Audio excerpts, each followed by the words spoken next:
Okay, so now let's take a look at how the human body maintains body temperature of, on average, 98.6 degrees Fahrenheit or 37 degrees Celsius.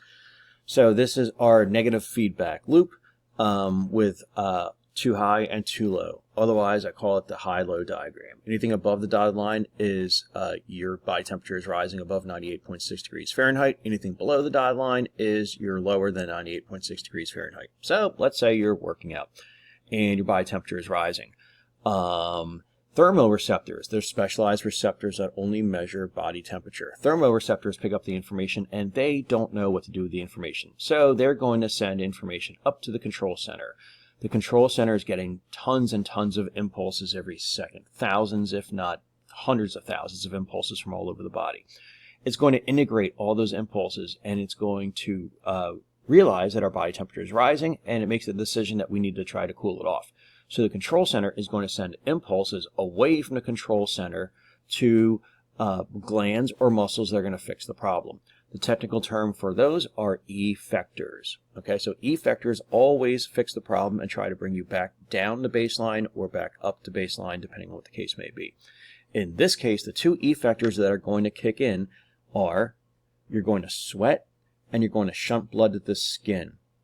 By doing these two, there are a couple little details that we're going to get into later on, but by doing these two, you should bring your body temperature back down to 98.6. Okay, there's a little bit more to it than just sweating, and as far as shunting blood to the skin, we're going to vasodilate, which means we're going to make the blood vessels that go to the skin really, really large to allow more blood flow to the skin.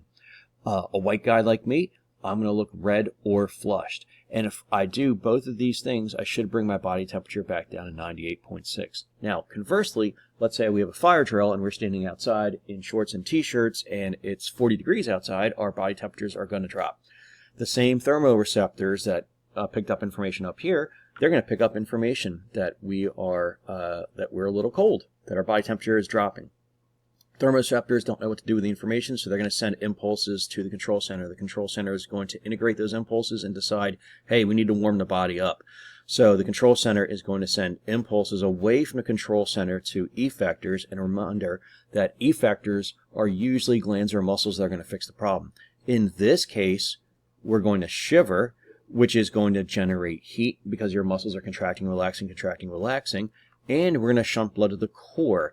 We're going to conserve blood and we're going to shift it towards the head, the chest, and the belly where it's nice and toasty and away from the skin. We're going to do that by vasoconstricting. You're going to make the blood vessels that go to the skin constricted. So we're going to decrease blood flow to the skin, and a white guy like me, I'm going to look very pale if I'm shunting blood, if I'm vasoconstricting. Okay? If I do both these two things, we hopefully will bring our body temperature back up to 98.6. If not, we're going to continue going around and around and around. Okay?